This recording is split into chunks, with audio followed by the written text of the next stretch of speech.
Just another nurse. That's what Dr. Marcus Sterling said at 9:17 a.m. on Katie Rodriguez's first shift at Oak Creek Memorial, his voice carrying across the ER like diesel exhaust through a garage. He didn't know that beneath her scrubs, beneath the long sleeves concealing forearms marked with scars that told stories of tourniquets and triage under fire, she carried the weight of a rank that made colonels return her phone calls. He didn't know that the hesitation he saw during the morning code, the fraction of a second before her hands moved to compressions, was muscle memory recalibrating, a warrior forcing herself to move at civilian speed. He had no idea who he was standing next to. Katie clocked in at 6:11 a.m., the fluorescent lights humming their mechanical lullaby above linoleum that smelled of antiseptic and floor wax stripped clean by the night crew. She moved through the corridors of Oak Creek Memorial like water finding the path of least resistance, unremarkable in every way that mattered. Navy blue scrubs, 2 pens clipped to her pocket, hair pulled back in a style designed to be forgotten by sunset. The locker she claimed on the 3rd floor contained only essentials, a change of shoes, a small mirror she wouldn't look in, and one item wrapped in clear plastic at the bottom. Worn combat boots. Leather cracked and stained in places her hands refused to touch. Her late husband's last gift before the deployment that never ended. She'd been running for 14 months. Since the funeral. Since the moment she'd realized that hiding was the only way to keep breathing. The pediatric wing suited her, fewer visitors, less institutional politics, children who didn't ask questions about the woman who read stories in steady voices and knew exactly how to make an 4 placement painless on the first try. The nurse's station smelled like cold coffee and printer toner. A whiteboard displayed patient assignments in colorful dry erase marker. Room 347, Emma Mitchell. 8 years old. Pediatric spinal cord injury. Guardian, Captain James Mitchell, U.S. Navy. The name hit her like a concussion blast. James Mitchell. The commanding officer of her son's unit. The man holding her boy's life in his hands in Kandahar while she emptied bedpans and pretended her hands belonged to someone who had never learned field medicine in the dark. She didn't react. Her jaw tightened for one controlled breath. Then she organized her medication cart with the same precise movements that had kept 17 Marines alive during the Marja evacuation, each action a prayer to a god she'd stopped believing in at 2,300 hours on March 14, 2011. Rodriguez. A voice from behind her. Sharp. Clinical. You're on pediatric today. Dr. Sterling stood in the doorway of the nurse's station, his white coat pristine, his stethoscope draped like a symbol of dominion across his shoulders. 53 years old. Board certified in emergency medicine and board member of the hospital's executive committee. His power moved through the building like current through copper wire, invisible but present in every decision, every scheduling conflict, every career that suddenly stalled. Katie turned to face him. Yes, doctor. Let's see how you handle actual trauma. He gestured toward the trauma bay, where a motorcycle collision was arriving by ambulance. The radio crackled, 37-year-old male, multiple rib fractures, pneumothorax suspected, ETA 4 minutes. She followed him into the controlled chaos. The team assembled with the precision of a military unit, respiratory therapy checking equipment, nurses drawing up medications, the resident reviewing chest imaging on a tablet screen. The ambulance doors burst open and they wheeled in the patient, blood already staining the white sheets, the familiar hiss of oxygen beginning to flow. Katie moved to assist. Triage nurse position. Not the lead. Never the lead. That would require explaining where she'd learned to recognize a tension pneumothorax by the angle of a patient's neck and the panic in their eyes alone. The trauma surgeon arrived, competent, steady, the kind of doctor who earned respect rather than demanded it. He ordered imaging, ordered labs, moved with the efficiency of someone who'd done this 1,000 times. Katie assisted with perfect competence. For placement. Fluid bolus. Oxygen adjustment. Each action deliberate and deferential. Then the heart monitor alarmed. The patient's oxygen saturation dropped from 94 to 89 to 82. Rapid. Catastrophic. The room shifted into high alert, voices sharpening, movements accelerating. Katie watched the monitor climb as someone adjusted the oxygen, watched the numbers refuse to improve.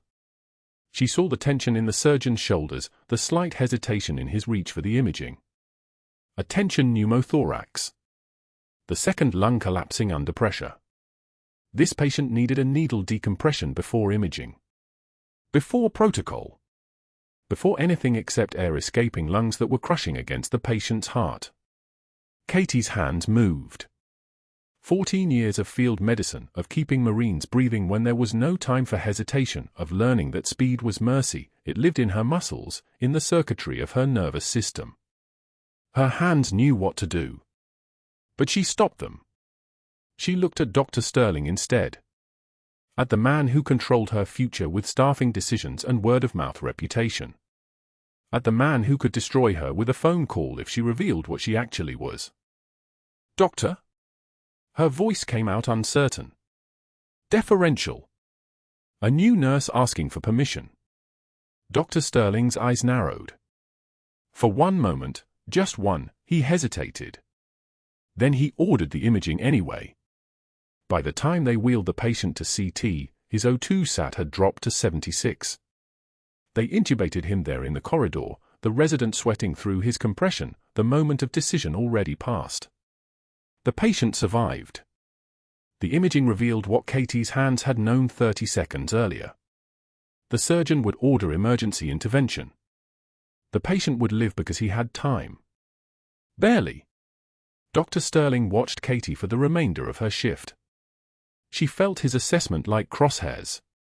At the end of rounds, he pulled her aside near the supply closet where the humidity made everything smell like damp cloth and plastic tubing. "You hesitated during that code." His voice carried the flat authority of someone accustomed to obedience. "On the motorcycle collision. You saw something, then you froze." Katie met his eyes. "Steady. Unremarkable. I'm still learning the hospital protocols, doctor." "I see." He smiled without warmth. It was the smile of a man who had just sorted someone into a category. "Let me make you a wager. You won't last a week in this department. I'll give you 7 days. After that, you'll find another job, another city, and I'll find another nurse who doesn't second-guess herself." He said it loud enough for 3 other nurses to hear. Not loud enough for official complaint. Just loud enough for it to matter. Katie didn't flinch. "I appreciate the clarity, doctor." "I'm sure you do." He turned to leave, then paused. "Welcome to Oak Creek Memorial. Try not to disappoint us before you leave." She returned to her medication cart. Organized 4 lines. Checked inventory. Moved through the afternoon shift with the invisibility she'd perfected over 14 months of running. But her assignment sheet for the evening shift had changed. New patients. Different floor. Room 347 was gone. Then at 3:52 p.m., she saw the note posted on the pediatric assignment board. The words handwritten in careful script, "Rodriguez, take the Mitchell case. She's been asking for the new nurse. Good luck." It was signed by the pediatric charge nurse. A small act of kindness that meant someone had noticed. Or someone had been told to make an assignment that would hurt. Emma Mitchell was 8 years old, with her father's careful eyes and dark hair that fell in waves past her shoulders. The little girl lay in a bed that seemed designed to remind her daily that her legs no longer worked, paralyzed from a diving accident 6 months earlier that had severed her spinal cord at the teeth 9 vertebra. She was awake when Katie entered room 347, the door opening to reveal a child who'd already survived more loss than most adults would face in a lifetime. "Hi there, Emma." Katie kept her voice soft. Not pitying. Not artificial. Just steady. "I'm Katie. I'm going to be helping you tonight." Emma studied her with the careful assessment of someone who'd learned to read nurses quickly. Some were kind. Some were efficient. Some pretended the paralysis didn't exist. This one, the new one with the steady hands and the eyes that didn't flinch when looking at the catheter bag, seemed different. Are you going to hurt me? Emma asked. No. Katie checked her vitals. Pulse 88. Respiration 18. Temperature normal. I'm going to try very hard not to. Is that okay? Emma nodded. Daddy said there's a new nurse who's really good with needles. Is that you? Katie didn't know if Captain Mitchell had actually said that, or if Emma had invented it from hope. Either way, she answered the truth. I've had a lot of practice. That night, Katie read to Emma from a picture book about a girl who trained horses. Her voice remained steady and her hands remained calm as she helped Emma with water, checked her dressing, adjusted her position in the bed with movements designed to minimize pain. The combat boots in her locker, wrapped in plastic, waited downstairs. The past waited in every corridor. But for 3 hours, there was only this, a child who'd lost everything except the ability to ask for kindness, and a woman who understood what it meant to survive something that was supposed to kill you. When Emma's eyes closed just after 9 p.m., Katie stayed beside her bed. In the darkness of the room, lit only by the monitor's soft glow, she let herself feel the weight of what she'd just discovered. Captain Mitchell's daughter. The man who held her son's life in his hands. The universe's cruel sense of poetry, delivered in the shape of a small girl who asked if the new nurse would hurt her. This was the moment everything could fall apart. This was the moment her carefully constructed anonymity collided with the past she'd tried to bury. Katie placed one hand on the metal railing of Emma's bed. Her other hand reached down, brushing the pocket of her scrubs where she sometimes kept the challenge coin from her final deployment. Cold metal. Proof of a life she'd tried to leave behind. She didn't know it yet, but in 3 days, Dr. Sterling's cruelty would accelerate. In 6 days, Emma would stop breathing.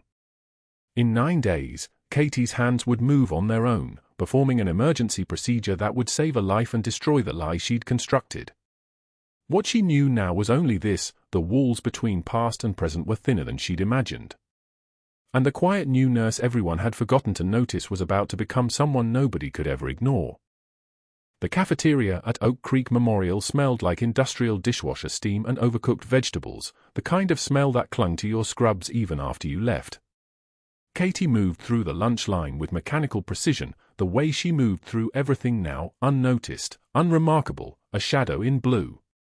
She filled her tray with pasta that looked like it had been sitting under heat lamps since breakfast, grabbed a bottle of water, and turned toward the quietest corner of the room. That's when Dr. Sterling saw her. He was sitting 3 tables over, surrounded by residents and attending physicians, his voice carrying the particular timbre of someone accustomed to being heard. Sterling had the kind of presence that made people lean in, though not because they wanted to listen, because they were afraid not to. His suit cost more than Katie's monthly rent. His watch caught the fluorescent light like a weapon. When he smiled, it looked like a wolf showing teeth. Katie didn't see him stand up. She only felt the collision, his shoulder connecting with her arm with the kind of precision that masqueraded as accident. The tray tilted. The pasta cascaded across the white tile floor in a slow-motion arc of red sauce, noodles scattering like spilled organs. The plate shattered. Conversations died mid-sentence. 50 pairs of eyes swiveled toward the sound. "Careful there, sweetheart." Sterling stood over her, hands in his pockets, smile fixed in place. He picked up the patient charts from his own table, Katie's charts, the one she'd left on the physician's station, and held them for one long second. Then he tossed them down into the pasta sauce pooling across the floor, watching them absorb red liquid like they were drowning. Cleaning up messes is more your speed than actual medicine, isn't it? The room went dead silent. Katie stood motionless for 3 heartbeats. The fluorescent lights buzzed overhead like insects trapped in a light bulb. She could feel every eye in the cafeteria locked on her, the nurses who'd said hello her first day, the residents who'd asked her name, even the kitchen staff who'd stopped moving to watch this play out. Sterling was still standing, hands still in his pockets, waiting to see her flinch. Waiting to see her break. She took one measured breath.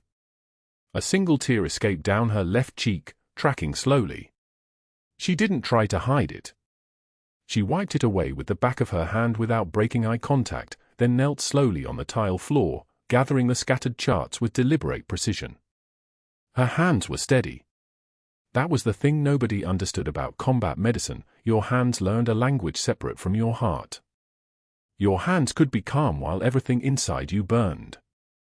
When she rose, her voice carried across the silent cafeteria like a voice from another dimension, steady as stone, every word measured and clear. I've picked up pieces of people in Marja. This is nothing. Sterling's smile froze. Not the kind of frozen that looks the same. The kind that looked like a door slamming shut inside him. His jaw tightened. Something flickered behind his eyes, in not anger, but something worse. Recognition. In that moment, he understood that he'd made a calculation error. That the quiet new nurse wasn't built from anything he could break. He turned away without speaking, his face hard as concrete, and that was when Katie knew she'd made her second mistake of the week. The first mistake was thinking she could hide forever. The second mistake was letting him see that she could fight back. That afternoon, Katie received her new assignment. Not a coincidence. Not a routine rotation. A punishment dressed up as duty. Pediatric Intensive Care, Room 347, 4th floor, the ward where the sickest children lived behind rooms that smelled like antiseptic and hope running out of oxygen. She opened the door and stopped breathing. The girl in the bed was 8 years old, with dark hair like wet ink and eyes that had learned how to be still. The chart at the foot of her bed read, Emma Mitchell. Admitted 2 weeks ago. Spinal cord injury T6, complete paralysis below injury site, prognosis, guarded. And there, in the family information section, father, Captain James Mitchell, United States Navy, deployed 7th Fleet, USS Fitzgerald, Homeport San Diego. Captain James Mitchell. The man who wrote fitness reports for David. The man who determined whether Katie's son got promoted or passed over or worse. The man who held her boy's life in his hand somewhere in the Pacific Ocean, and now his daughter was Katie's patient, and Katie was standing in this room knowing that if she failed, if she made one mistake, it wasn't just a life that would be lost. It was a bridge between past and present burning down while she watched. Emma's eyes tracked her movement. The girl was smart. You could see it in the way her gaze followed you around the room, the way her intelligence was still intact even though everything below her ribs had become a foreign country. "Hi, Emma," Katie said, and her voice came out softer than it had in years. "I'm Katie. I'm going to be one of your nurses. Are you the one who—" Emma paused, her voice thin as paper. "Are you the one who isn't scared?" Katie's hands went to the worn combat boots in her pocket, Marcus's boots, the ones he'd given her before his last deployment, the ones she'd carried in her locker for 7 years like some kind of talisman against the past. She pulled them out, let Emma see them. The leather was creased and soft from handling, the laces frayed at the edges, the heels worn down on one side from someone who'd walked a long time on dangerous ground. "These belong to someone very brave," Katie said. "Someone who taught me that scared and strong aren't opposites. They're the same thing. Scared just means you understand what you're fighting." Emma reached out, and Katie let her touch the boot, feel the weight of it, understand that it was real. That courage was something physical you could hold. "Will you pick me?" Emma asked. "Pick you for what?" "To not give up on me." Katie set the boots carefully on the nightstand where Emma could see them, where the girl could remember that some people carried their weight without complaint and kept moving anyway. "I'm not good at giving up," Katie said. "I have a son overseas. He's probably about the same age when he decided to be military instead of sensible. I think people like us, the ones who don't quit, we recognize each other." Emma's eyes closed. She was already looking less pale. Katie adjusted the ventilator settings, noted the rhythm, checked the 4 fluids dripping like measured time into the girl's arm. She read the chart twice, looking for the thing the other doctors had missed, the detail that lives in the margins of written notes. 3 days passed. Katie worked Emma's case with the kind of attention that looked like routine care but was actually something else, the attention of someone who'd learned in Marja that small changes meant everything. A slight elevation in respiratory rate that Emma's other nurses dismissed as post-intubation irritation. A persistent cough that didn't quite fit the pattern. Temperature fluctuations that were subtle enough to explain away unless you were the kind of person who'd learned to read the body like a language. She touched the combat boots every shift. Emma watched her do it, the same way a child watches an adult perform a ritual that's supposed to keep both of them safe. On the fourth night at 2:19 a.m., Katie entered the room for routine vitals and knew instantly that everything had changed. Emma's lips were turning blue. Her neck veins bulged like they were going to split through skin. The right side of her chest was hyper-expanded, immobile, a rigid architecture of collapsed lung creating pressure that would stop her heart within minutes. Tension pneumothorax. Katie hit the code button and her hands moved through muscle memory she'd tried to forget, muscle memory that belonged to a version of herself she'd buried. She laid out the needle decompression kit, marked the landmark between the second and third rib with the precision of someone who'd done this in a helicopter under fire, prepped the site with betadine that stained Emma's pale skin orange-brown. The hiss of released pressure would be coming. She knew what it sounded like. She'd heard it before. Dr. Sterling arrived, surveyed the situation, and his face went white. Not the white of clinical concern. The white of paralysis. "We need to wait for the attending," he said, but his voice shook like a man standing on a platform that was starting to collapse beneath him. Emma's oxygen saturation dropped to 78%. 75. The monitor alarm screamed in the fluorescent-lit darkness. Katie looked at Sterling and saw it clearly, the hesitation, the calculation running behind his eyes, the moment where a man realized he was facing a situation larger than his sense of control. She'd seen that look before. She'd seen it on the faces of officers who froze when the shooting started, who understood suddenly that everything they'd been building their authority on was built on sand. "Step back, Doctor." Not a request. It wasn't delivered like a request. She performed the needle decompression with the characteristic hiss of released pressure, the sound like air escaping from a place it shouldn't be, the sound of a system that had been strangled finally breathing again. Emma's oxygen saturation climbed, 81%, 85%, 90%. The alarm silenced. The girl's color improved with visible speed. Sterling didn't thank her. He didn't speak at all. He stood in the doorway for 3 seconds that felt longer than they were, staring at Katie with something that looked like hatred mixed with humiliation, then turned and walked out of the room while other nurses came running. Katie stayed with Emma until 6 a.m., monitoring vitals, adjusting care, praying to a God she'd stopped believing in years ago, because sometimes when your child is gone and your husband is gone and you're standing in a pediatric ICU at dawn trying to keep someone else's child alive, you pray anyway. When she finally left the room, Sterling was waiting by the nurse's station with his phone already out, his jaw tight, his eyes the color of a winter sky that was about to freeze everything in place. He looked at Katie for 3 seconds. Then he turned away, and his fingers started moving across the phone screen with the kind of deliberation that meant he was making calls. Important calls. The kind of calls that made people disappear. But that wasn't the worst part. The monitor screamed at 2:06 a.m. Emma's oxygen saturation had been 94% during rounds. Stable. Comfortable. The kind of night shift where nothing happened except the slow tick of healing. Katie had checked the numbers at 2:30, the girl's chest rising and falling beneath the blanket patterned with cartoon dolphins, those worn combat boots positioned on the nightstand where Emma had insisted they stay. Then the saturation dropped to 88. Katie was at the bedside before the second alarm. Emma's skin had taken on that grayish tint, the color of hypoxia creeping in like fog. Her heart rate climbed. 120. 130. The retraction started, her small ribs pulling inward as the paralyzed child's body fought for air that wouldn't come. "I need a doctor. Now." Katie's voice was steady. She didn't raise it. She didn't need to. What happened next was the sound of absence. No footsteps. No response. The intercom buzzed in the corner, clinical and impersonal. Katie moved without waiting, her hands already moving, already knowing. Tension pneumothorax. The pressure building in the space around Emma's lung, collapsing it, choking her from the inside.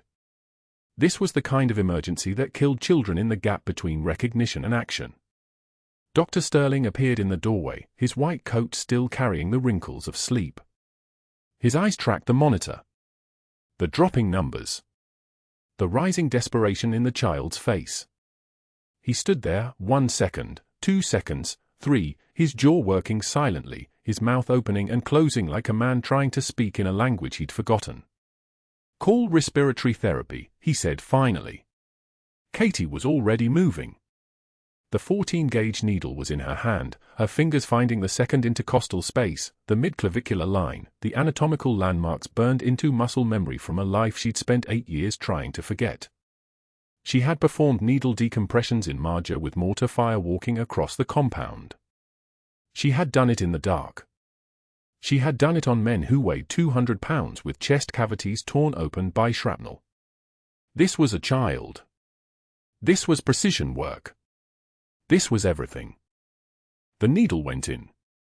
The hiss of air escaping, that specific sound, like pressure releasing from a wound, filled the silence. Emma's oxygen saturation began to climb. 90. 92. 95. The child's breathing eased. The monitors stopped their screaming. The room went back to the slow beep of normal crisis resolution. Katie stepped back, her gloved hand still steady, her voice unchanged. Chest tube set up. We need imaging to confirm placement.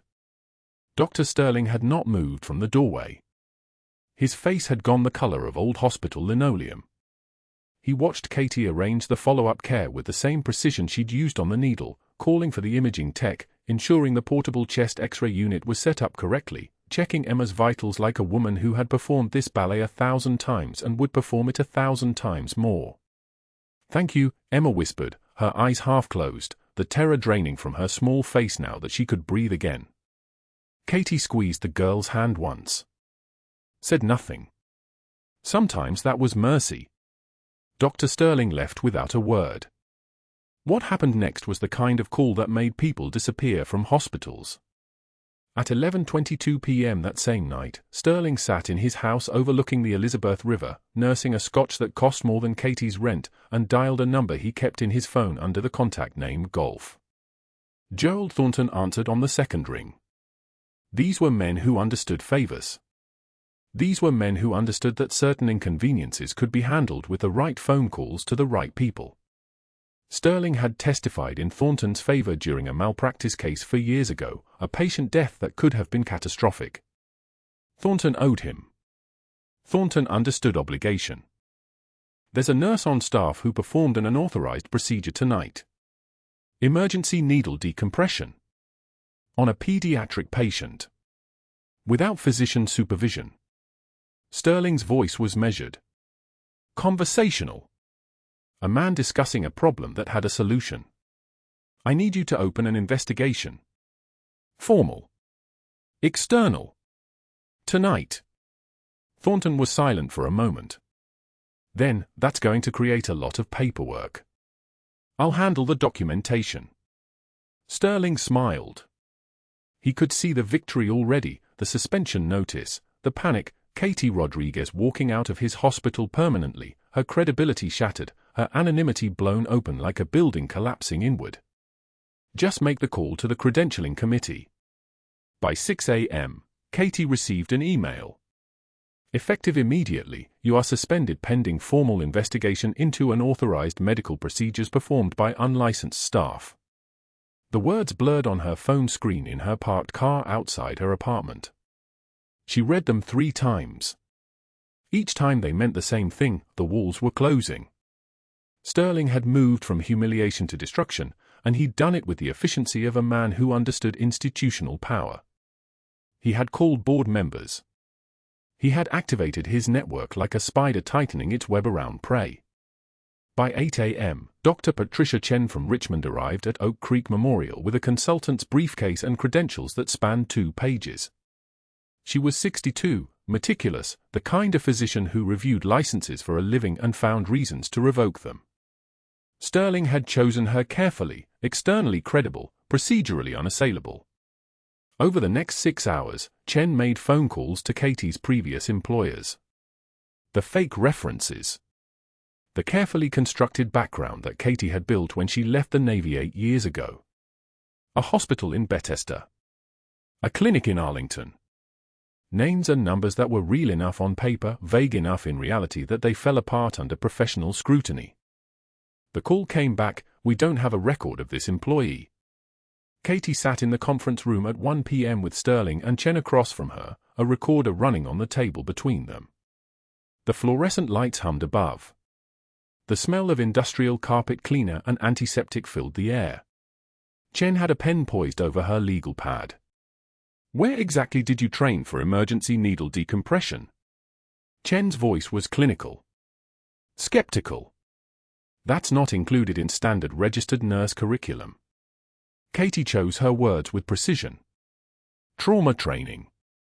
Continuing education. Military medicine certification." "Which programs, specifically?" The word sat in the air. Katie could see Sterling watching her from the corner, his jaw tight with satisfaction. This was working exactly as he'd planned.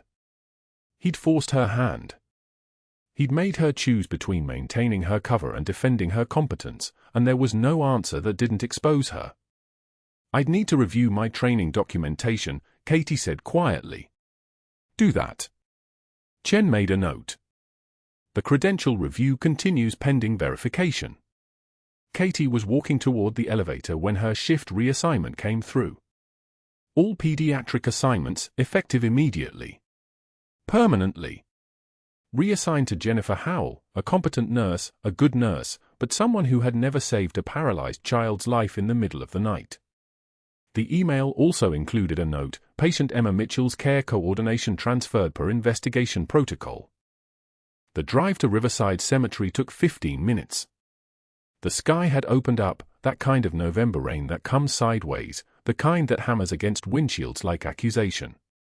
Katie pulled into the gravel lot and sat for a moment, her hands gripping the steering wheel, the windshield wipers beating their useless rhythm against the deluge. Section 12. Row 7. Beneath the oak tree they'd picked together before his last deployment, when Marcus was still alive and still hers and still believed that he'd come home from Kandahar like all the others. He didn't. The grave marker was granite. Simple. Marcus Rodriguez, Petty Officer First Class, United States Navy, 1982 to 2015. Beloved husband and father. The dates were wrong. That was how Katie had always thought of his death. The world had gotten the dates wrong. There should have been more time between those numbers. There should have been decades. She knelt in the mud. The rain soaked through her jeans, through the knees, through everything. Her hands were shaking now, but not from cold. Not from shock. The trembling wasn't fear. It was restraint. It was 8 years of holding everything together collapsing into the space of a single moment. The combat boots were in her car.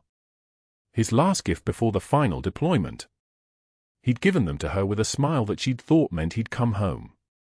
She'd carried them for 8 years like an anchor to a life she couldn't live anymore.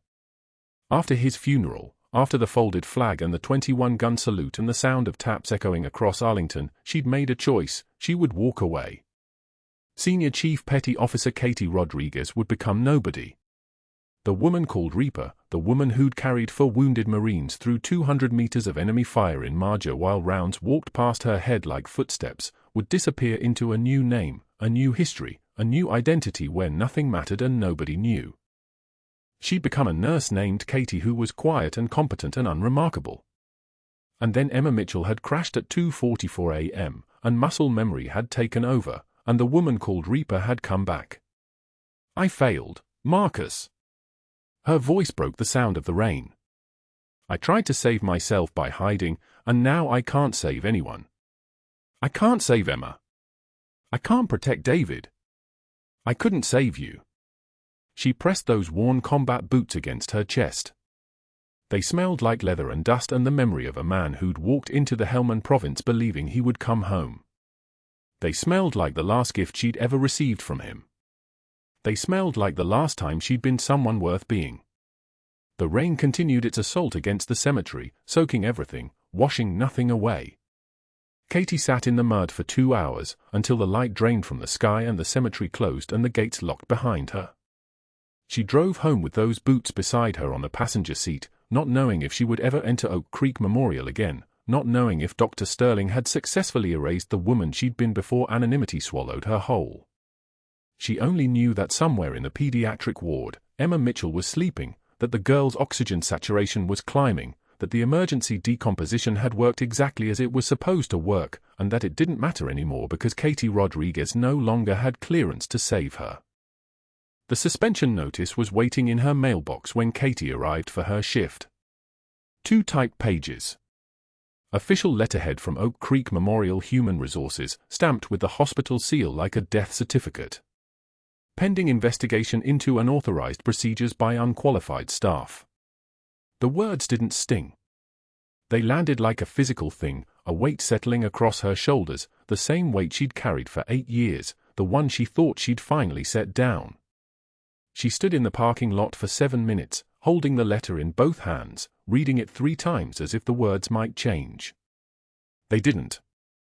Her badge still worked. She swiped through the employee entrance, but the hallway felt different now. The fluorescent lights overhead seemed to hum a different frequency. Nurses she'd worked beside for 2 weeks avoided her eyes. Someone had already told them. Of course they had. The locker room was empty. Katie opened her assigned locker and stared at the combat boots inside, Marcus's boots, the ones Emma had been holding like they were made of gold. She'd left them there after that last shift with the girl, unable to take them home, unable to leave them behind. They existed in some borderland between her old life and the one she'd tried to build. She pulled them out. Held them against her chest. The leather was worn soft from 20 years of desert sun and mud and blood that never quite washed out completely. The left sole was loose at the heel. Marcus had meant to get them repaired before the deployment. He never did. That night, Katie drove to Calvary Cemetery on the eastern edge of Norfolk. The rain started before she reached the gate, not a gentle rain, but the kind that hammered down like judgment, that turned the grass into mud and made the granite headstones gleam like wet bone. She found his grave in the darkness. Section 12. Row 4. The marker read, Marcus Anthony Rodriguez, 1987 to 2014. Beloved husband. Honored sailor. She didn't say beloved. She didn't say honored. She stood in the rain with his boots pressed against her ribs, feeling the weight of them, the literal weight, maybe 4 pounds, but it felt like everything. I failed, Marcus. Her voice cracked on the second word. She didn't stop. I tried to save myself by hiding, and now I can't save anyone. The rain intensified. It was 10:36 p.m. The cemetery was empty. No one was watching. No one would know if she broke completely in this moment, if she sank to her knees and let the rain soak through her clothes until she couldn't tell the difference between tears and water and blood. But she didn't sink. She stood. Her jaw clenched so tight her teeth ached, and she whispered it again, I tried to save myself by hiding, and now I can't save anyone. The rain kept falling. Marcus didn't answer. He never did anymore. She was in her car, engine off, heating gone cold, when her phone rang at 11:03 p.m. Unknown number. She almost didn't answer. Katie. Sarah Chen's voice was thin, stretched too tight. Katie, it's Sarah. From pediatrics. I'm on nights this week, I'm covering Emma's. I'm suspended. I know. I know you're suspended, but Emma is, Sarah's voice cracked. Emma's crashing. Fever spiking to 104, blood pressures dropping, and Dr. Sterling won't authorize anything beyond antibiotics and monitoring. He says it's probably viral, but Katie, her lab showed. Sarah. Showed elevated lactate, high white count, and her central line site is red, like bright red, and I think it's infected. I think she's going septic, and she keeps asking for you, she keeps saying your name. Katie's hands were shaking now. Not from fear. From the specific kind of anger that comes from understanding exactly what was happening. Sterling wasn't just trying to destroy her anymore. He was using Emma's body as a weapon against her, letting the girl deteriorate on someone else's watch so he could prove Katie had been the problem all along. Katie? What should I do? 5 seconds of silence. Katie's eyes moved from the rain-streaked windshield to the combat boots on the passenger seat. Marcus's voice came to her then, not as a memory but as something present, something alive. When they tell you to sit down, you stand up. When they tell you it's over, you show up. Not his exact words. But the meaning was there. Keep her comfortable, Katie said. Monitor vitals every 15 minutes. I'll call you back in 20. She hung up before Sarah could respond. The drive back to Oak Creek Memorial took 8 minutes. She knew the night security rotation, Derek Paulson on the main entrance, Jeremy Chen in the lobby. She couldn't use the main doors. Instead, she used the staff entrance on the eastern side, the one that connected to the break room near the radiology department. Her badge still worked. The system hadn't deactivated her yet. Maybe they'd forgotten. Maybe they thought she was too broken to come back. The stairwell was empty. Her footsteps echoed in the concrete space like a timer counting down. 2nd floor. 3rd floor. Pediatrics. She could hear the monitors before she reached Emma's room, the steady beep beep beep of a heart monitor, but underneath it something else. The sound of shallow breathing. The sound of a child fighting to stay conscious. Emma's skin was grey. Not pale. Grey, like all the color had been drained out by a fever that was burning her from the inside. Her breathing was rapid, short, the kind of breathing that meant her body was already in shock. Katie didn't hesitate. She checked the chart, Sterling's handwriting, his orders explicit, no invasive interventions without direct physician approval. That was the trap. That was how he was going to win. Emma would get sicker, the fever would climb, and when the girl finally crested into septic shock, Sterling would call for a code while subtly mentioning to everyone present that the last intervention had been unauthorized, that the girl had been unstable since then, that perhaps the problem wasn't his incompetence but Katie's. He'd paint himself as the careful doctor while making Katie the reckless nurse who'd caused all of this. She removed the infected central line with steady hands. A 16-gauge peripheral for in the left antecubital fossa instead. Fluid resuscitation. A 500 milliliter bolus of normal saline, wide open. The girl's skin was so thin that Katie could see the blood moving through the veins beneath the surface. That's how fast the saline was running. Emma's eyes opened. You came back. I'm here. They said you got in trouble. Because of me. Katie didn't answer that. She drew blood cultures from the new 4, labeled them with a marker, set them aside for the lab. The infection site on the old line looked like something that belonged in a horror film, swollen, hot to the touch, weeping a clear fluid that would culture as Staphylococcus aureus, most likely. Hospital acquired. Preventable. Sterling's responsibility. The boots? Emma asked.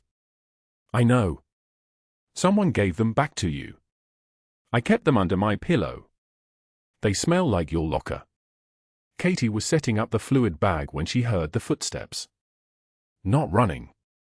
Not hurrying. Just steady, purposeful footsteps that belonged to someone who knew exactly where he was going. Dr. Sterling filled the doorway at 12:15 a.m. He was still in his dress shirt, the sleeves rolled up, the tie loosened, the look of a man who'd been waiting for this moment. His eyes moved from Katie to Emma to the 4 drip, and something like triumph flickered across his face. You're not authorized to be here. Security. Katie didn't look up. She adjusted the drip rate. She was dying. You knew she was dying. You're fired. Effective immediately. Leave before I have you arrested for trespassing. The security guards appear behind him 30 seconds later. 2 of them. Young. Uncomfortable. They probably didn't know who she was. They probably just saw a woman in scrubs who wasn't supposed to be there. Katie wiped Emma's forehead one last time. The girl was already breathing easier, the fluids were working, the fever would break, she was going to live. Katie whispered, "You're going to be okay." She walked out with her head level. The guards escorted her like they were moving a criminal through a prison yard. She passed nurses she'd worked beside, residents she'd taught, all of them watching in silence.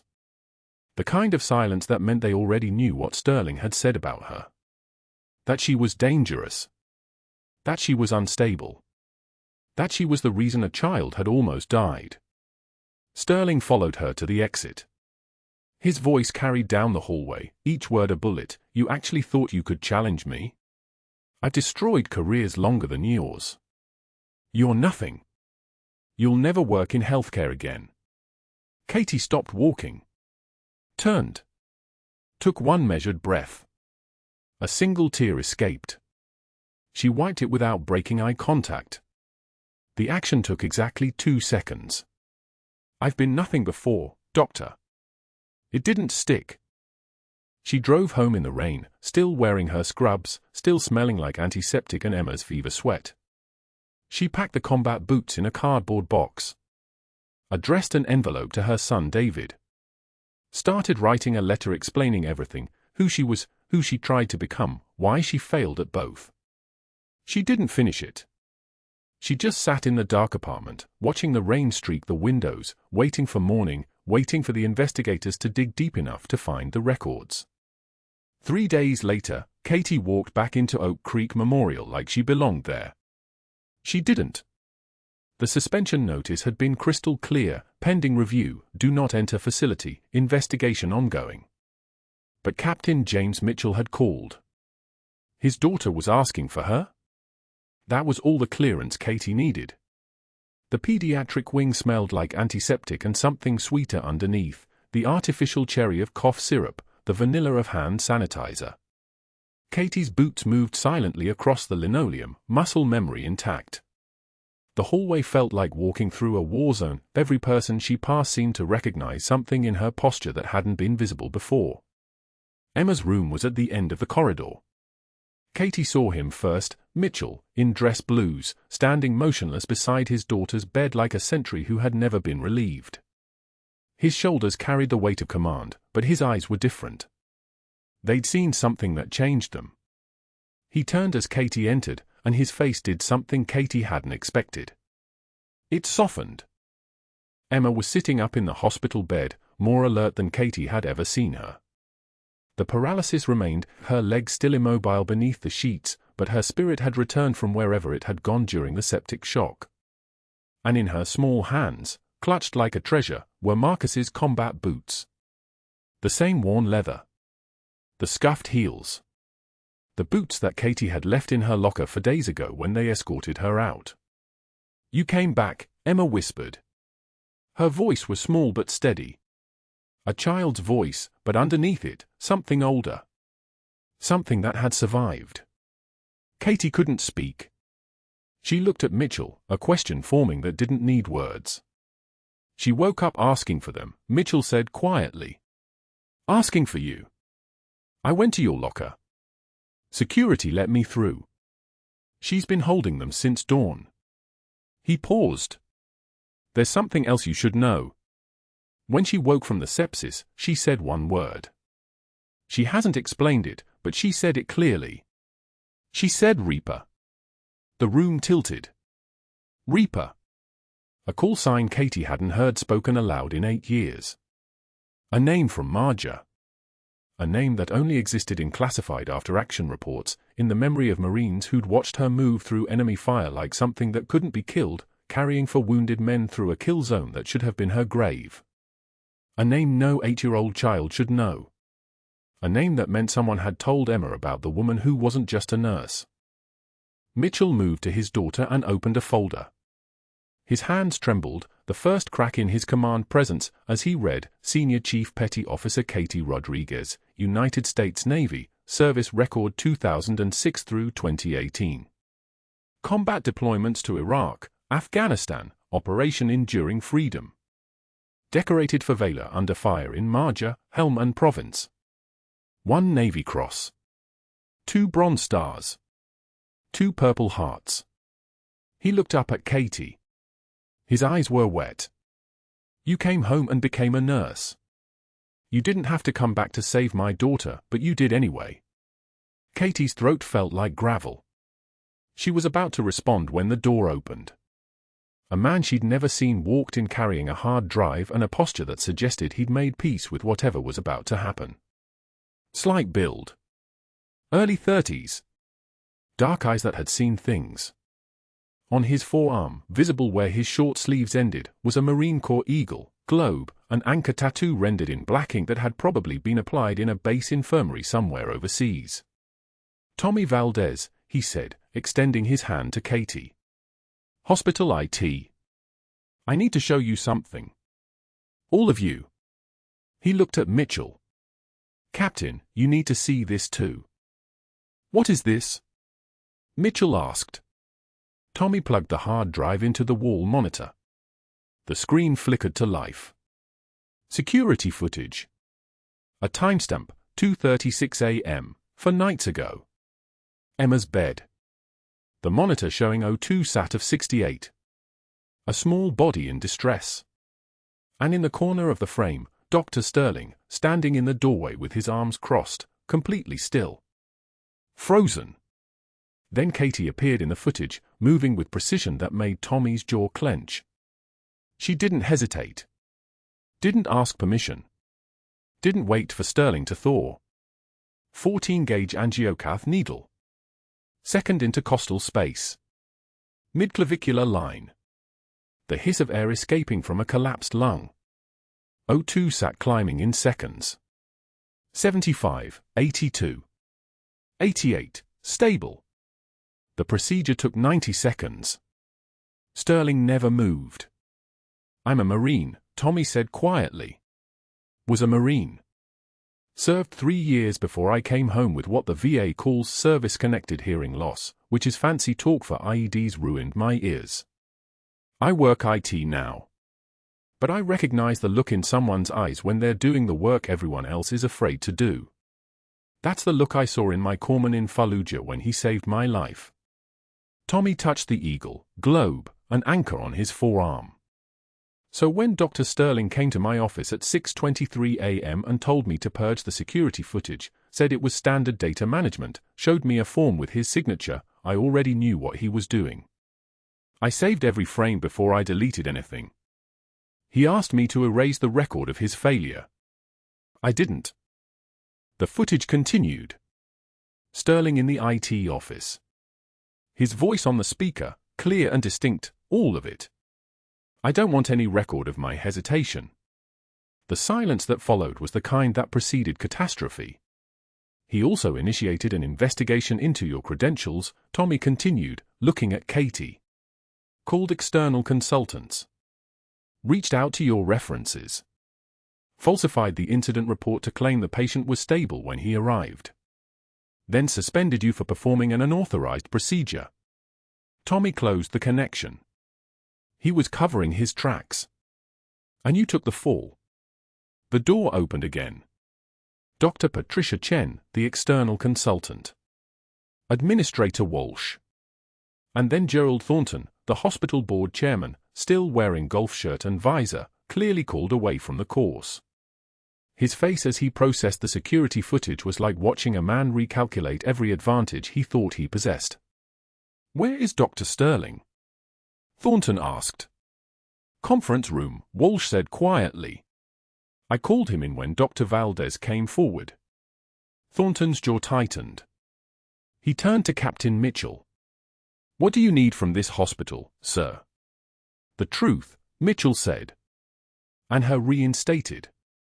They found Sterling in the conference room, standing alone with a coffee that had gone cold, watching the door like a man who'd finally understood what was coming. His face cycled through colors, red to white to a shade that suggested his blood pressure had dropped precipitously. When Thornton entered with Walsh, Chen, Mitchell, Tommy, and Katie in the doorway, Sterling's composure fractured like old glass. This is a misunderstanding, Sterling said. His voice had lost its edge. I was protecting protocol. That nurse was operating beyond her scope. "You were covering your failure," Thornton said. Each word arrived like a gavel strike. "You froze during a medical emergency. A child was dying. You did nothing. Another staff member performed a procedure that saved her life. And instead of accepting that, you initiated a false investigation, falsified medical records, and attempted to destroy security footage." Thornton paused. The silence stretched like a physical thing. "Dr. Sterling, effective immediately, your employment at Oak Creek Memorial is terminated. Your medical privileges are suspended pending review by the State Board. Security will escort you from the building." Sterling's hands clenched. His eyes moved between the people in the room, calculating exits that didn't exist. "Gerald, we had an understanding. You owed me the memorial fund donation, the board appointment." "You misunderstood," Thornton said flatly. "I don't owe you my career." The security guards arrived. The same two officers who'd escorted Katie out 4 days ago. Sterling backed toward them, his face contorting. "She abandoned the Navy. She quit because she was unstable. She has PTSD, she's not fit for this work." Captain Mitchell stepped forward. His voice when it came was steady as a sniper scope. "She has PTSD because she saved lives while people were trying to kill her. You have cowardice because you froze when a child needed you.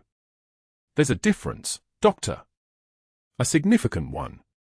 Sterling was walked out through the same gauntlet of staff he once controlled. Katie watched him go, through the pediatric ward, past the nurses' station where orderlies and residents and nurses who'd once deferred to him now looked at him with something that approached contempt. She felt nothing watching his destruction. Not satisfaction. Not vindication. Just the hollow awareness that his collapse didn't undo her 8 years of hiding, didn't resurrect Marcus, didn't heal the wounds that had made her disappear. But it changed something. The air tasted different. Cleaner. 6 months later, Katie drove past a strip mall on Military Highway.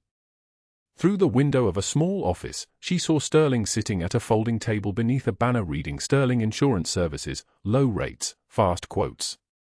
His medical license had been revoked. His network of favors and obligations had evaporated.